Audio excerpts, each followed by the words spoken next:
అడిగారు, దానికి continuity question. మీరు తెలుగు అమ్మాయి అనే అభిమానంతో తీసుకొచ్చారా, బడ్జెట్ కటింగ్ కోసం తీసుకొచ్చారా? నచ్చకపోతే ఎవరిని తీసుకోరండి. ముందు అమ్మాయి నచ్చింది, ఫేస్బుక్లో చూస్తే నచ్చింది, నచ్చిన తర్వాత ఎవరైనా ఆరాధిస్తే ఫలానా అమ్మాయిని తెలిసింది. సో నా మనసులో ఎప్పుడోంచి ఒక కోరిక ఉంది, ఒక తెలుగు అమ్మాయిని పరిచయం చేయాలి మనం అని. చాలామంది ఇంతకుముందు మన దర్శకులు చాలామంది పరిచయం చేశారు కదా అనేది. ఆ కోరికకి ఒక ఆన్సర్ దొరికింది ఇన్నాళ్ళకి. సో చాలా రూపలావణ్యాలు బ్రహ్మాండంగా ఉన్నాయి అమ్మాయివి.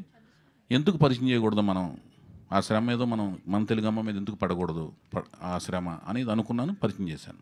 అయితే బేసికల్లీ ఫిల్మ్ ఇండస్ట్రీలో మేల్ డామినేటెడ్ స్టోరీస్ ఎక్కువ ఉంటాయి. అంటే హీరోకి ఎక్కువ ప్రయారిటీ ఇస్తారు, హీరోయిన్కి తక్కువ ఇస్తారు. అది తెలుగు అనుకోండి, నార్త్ ఇండియా నుంచి అమ్మాయిని తెచ్చినా కూడా.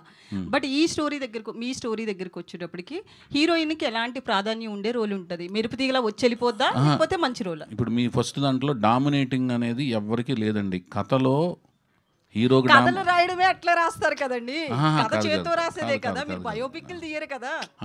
కథ అనేది హీరో డామినేషన్, హీరోయిన్ డామినేషన్ అది ఉండదండి.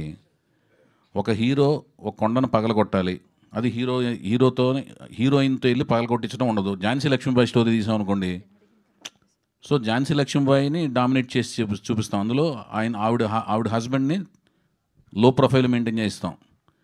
ఇప్పుడు వేరే టైప్ సినిమా తీస్తున్నాం అనుకోండి, బ్రహ్మనాయుడు సినిమా తీసాం అనుకోండి, హీరో డామినేషన్లా కనపడుద్ది. అర్థమవుతుందండి? అది సురేష్ అన్న ఉంటుంది ఆమె రోల్, అది చెప్పలేదు ఆమె రోల్ గురించి చెప్పలేదండి. కాదు, ఇన్ని సినిమాలు మన సినిమాలు ఎలా ఉంటుంది? మన సినిమాలో నేను తీసిన అన్ని సినిమాల్లో లవ్ స్టోరీస్లో ఇద్దరు ఈక్వల్ ఇంపార్టెన్స్ ఉంటుందండి. నేను హీరోయిన్ వర్సెస్ లవ్ స్టోరీలో ఇద్దరు ఈక్వల్ ఇంపార్టెన్స్ తీసాను. ఇప్పుడు వేరు కదండి.